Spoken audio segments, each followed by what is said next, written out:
है तो हमारा विरोधी कौन होगा? फिर आज हमारा विरोधी बहुत है, क्योंकि कहीं ना कहीं हम हमारा प्रार्थना भी करते, दुआएं भी करते, लेकिन सचमुच में समझ नहीं पा रहे विरोधी कौन हो रहा है। मैं आपसे कहना चाहता हूं विश्वासियों, दो इंसान का डर रखा करो जिंदगी में। दो इंसान का भी तो सबका रखो तो अच्छी बात है, मान सम्मान करो तो अच्छी बात है। जैसे मैं आपको बताऊं, प्रभु का डर तो आपकी जिंदगी में होना जरूरी है। पहला तो प्रभु का डर, प्रभु का मान सम्मान आपके जीवन में होना चाहिए। यदि प्रभु रूठ गए तो डॉक्टर के पास भेज देंगे, यदि प्रभु रूठ गए तो डॉक्टर के पास भेज देंगे, और डॉक्टर रूठ गया तो साहब भाई भेज देगा। जय प्रभु की। अगर डॉक्टर रूठ गया ना तो वही भेज देगा प्रभु के पास। इसलिए मान सम्मान करो, इज्जत करो, लेकिन अपनी जिंदगी में डर रखो प्रभु कि मुझसे उस बच्चे की जिंदगी में डर आ गया कि मैं दादी को बताऊंगा, दादी मुझे कुछ न कुछ मारेगी या कुछ कहेगी, तो इसलिए उसने सारी बातें प्रभु को बता, अपनी दादी को बता दी। इसलिए प्रभु का वचन कहता है यदि हमारे पक्ष में परमेश्वर है, यदि हमारे साथ में परमेश्वर है, तो हमारा विरोधी कौन होगा? फिर आज देख लीजिए विश्वासियों, मेरी आपकी जिंदगी में समस्याएं क्यों चल रही है, तकलीफें क्यों चल रही है, कहीं से शैतानी शक्ति लग जाती है, कहीं से कुछ दुष्टात्मा लग जाते हैं, कहीं से रोग लग जाता है। ऐसा क्यों हो रहा है मेरे आपकी जिंदगी बार बार? कहीं ना कहीं मेरा सचमुच में जान नहीं पाए, मेरे आपके साथ में मुझे और आपको परमेश्वर को रखना है, मुझे और आपको अपने हक में परमेश्वर को रखना है।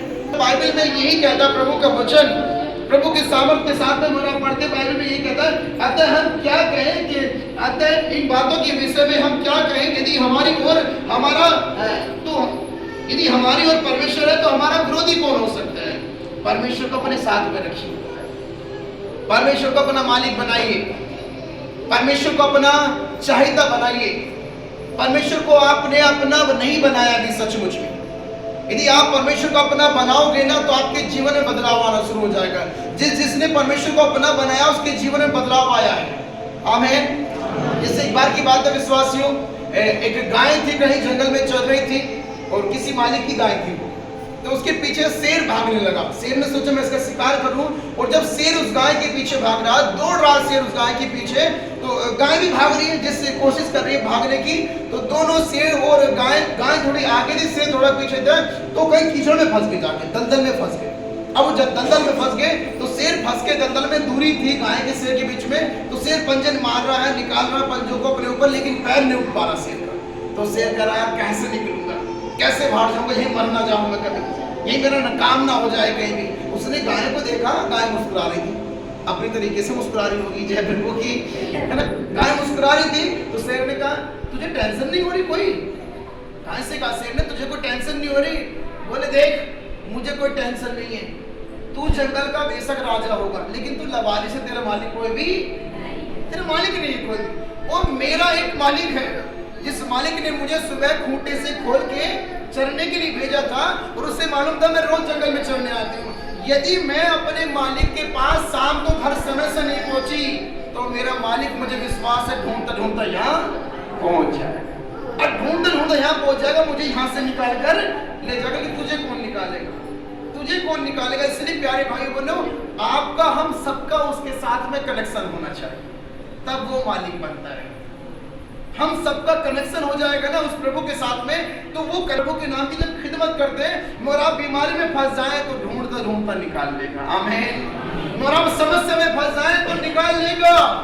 जब समस्या में फंस के लोग कहते हैं प्रभु हमारी ओर देखो, हम मुश्किल में हैं, दुख में हैं, तो तुम्हारे ऊपर भरोसा है। जब आपने सचमुच में मालिक को अपनी जिंदगी सौंप दी है तो बचाएगा आपको। इस गाय को विश्वास था कि मेरा मालिक आएगा, मुझे बचाएगा, यहाँ से निकाल के।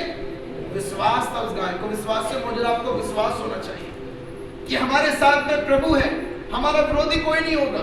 हमें विश्वास होना चाहिए, यदि हमारा बेटा है, बेटी है, माँ बाप है, दादा दादी है, कोई भी जन है, यदि बीमार है तो प्रभु के हाथों में रख दो। प्रभु इस बीमारी से निकालो, इसे इस दुख से निकालो, इसे इस पीड़ा से निकालो। काम नहीं चल रहा प्रभु हमारा काम चले, हमारे घर में जो बार बार हाय पड़ रही किसी की से बाहर निकालो, और वो परमेश्वर आपको जिता के छोड़े। उसे मालिक तो बनाइए। विश्वासी याद रखिए, और आप जो घर में कुत्ते पालते ना, जिस कुत्ते का मालिक होता तो उस कुत्ते कोई नहीं डांटना चाहता है ना। उस कुत्ते को आते तो प्रभु के वचनों को थोड़ा समझे करो,